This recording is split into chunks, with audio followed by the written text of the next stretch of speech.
Assalamualaikum warahmatullahi wabarakatuh. Selamat pagi anak yang soleh dan solehah. Sudah siap belajar hari ini? Baik, hari ini kita akan belajar tentang cara membuat puisi dan mengenal daur hidup hewan. Baik, anak yang soleh dan solehah, disiapkan buku tematiknya dan alat tulisnya. Sebelum mulai belajar, sebaiknya kita mengucap lafal basmalah terlebih dahulu. Bismillahirrahmanirrahim. Anak yang soleh dan solehah, minggu kemarin kita sudah belajar tentang puisi. Ada yang masih ingat ciri-ciri dari puisi?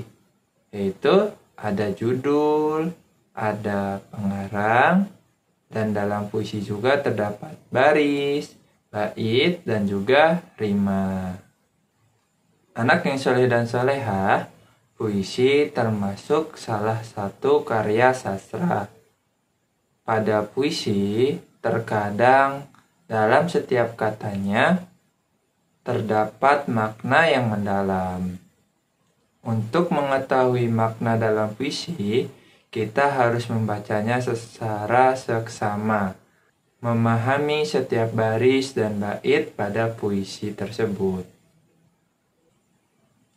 Anak yang soleh dan solehah, dalam membuat puisi, kita menuliskan semua apa yang kita pikirkan dalam bentuk puisi, termasuk cita-cita. Melalui puisi, kita dapat menunjukkan bahwa kita memiliki cita-cita yang hebat serta mulia. Membuat puisi tentang cita-cita berarti kita menuliskan angan-angan kita terhadap cita-cita yang kita pilih.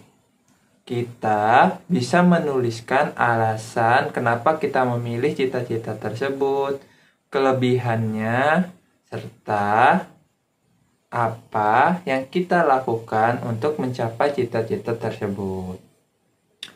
Anak yang soleh dan solehah, segala sesuatu yang dituliskan dalam bentuk puisi merupakan ide puisi atau gagasan puisi. Gagasan utama dalam membentuk puisi disebut tema.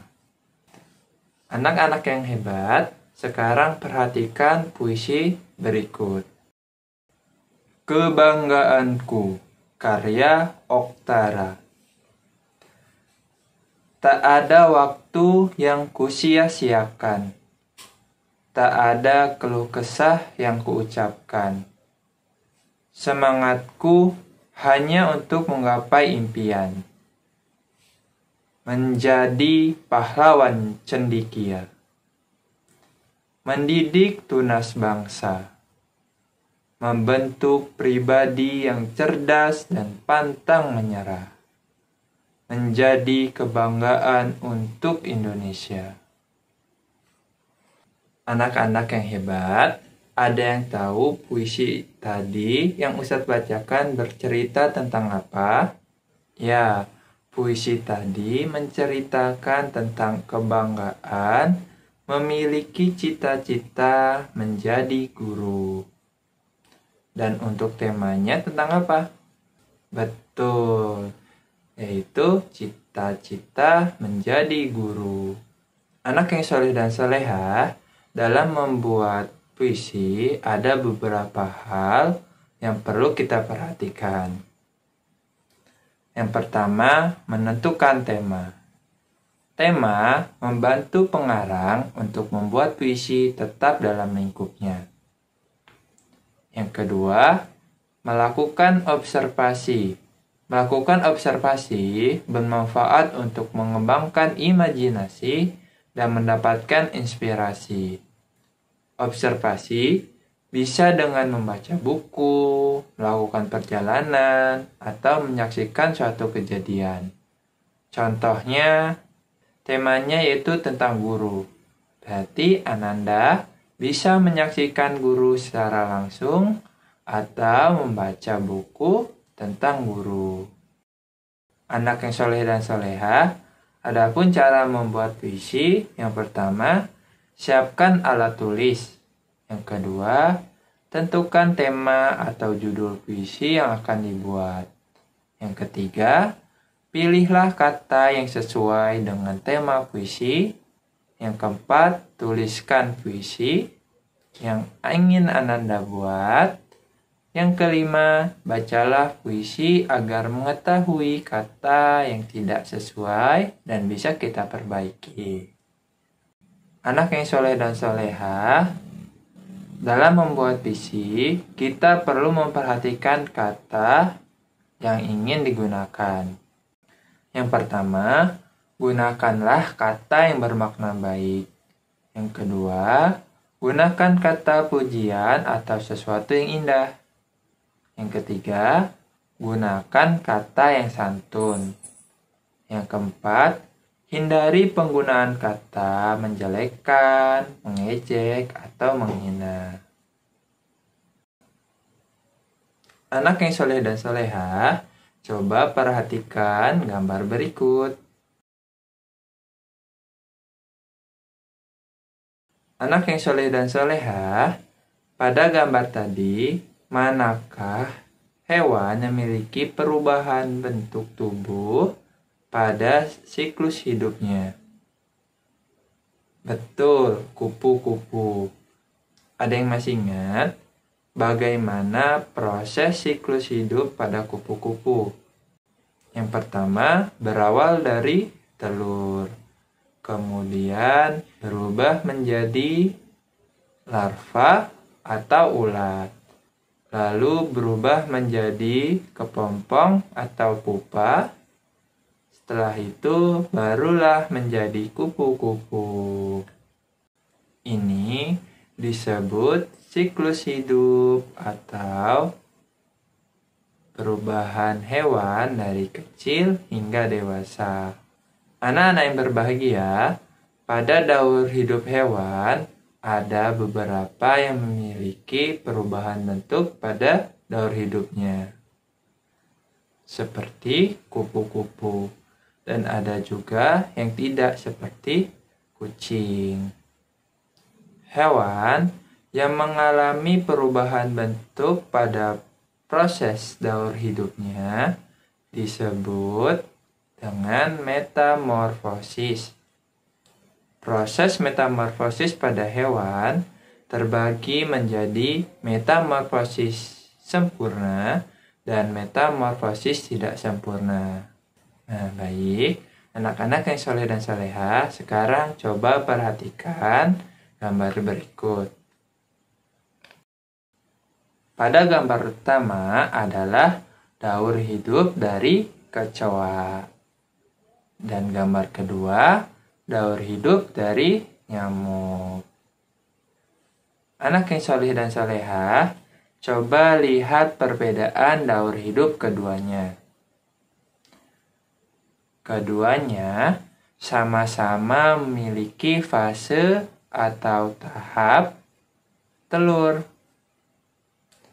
Setelah telur menetas,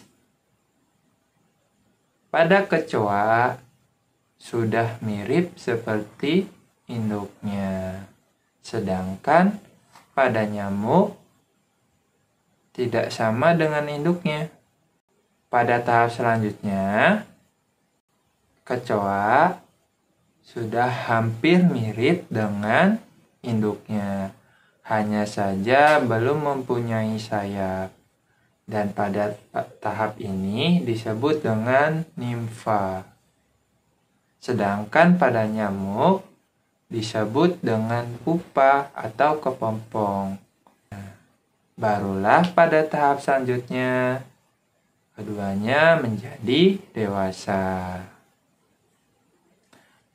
Anak-anak yang soleh dan solehah, metamorfosis sempurna memiliki ciri terdapat perbedaan bentuk tubuh hewan saat lahir dan bentuk dewasanya, dan memiliki tahap pupa atau kepompong.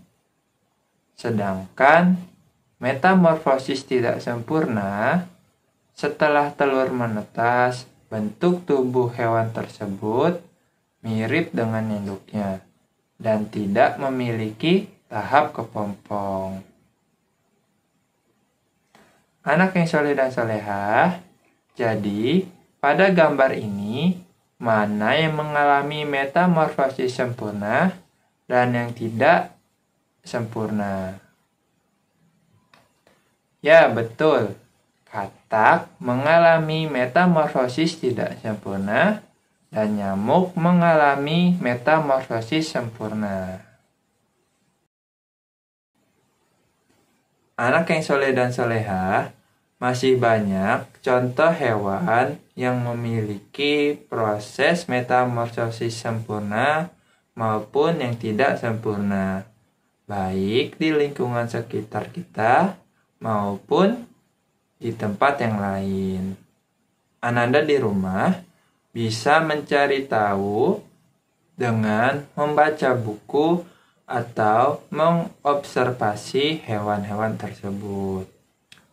Anak yang soleh dan soleha pada proses metamorfosis mengajarkan kita bahwa terjadinya perubahan bentuk dari hal yang menjijikkan menjadi sesuatu yang indah, layaknya kupu-kupu.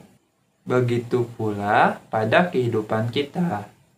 Dalam hidup kita akan mengalami perubahan, di mana jika kita dapat mengalami perubahan hidup, maka hidup kita akan menjadi lebih baik.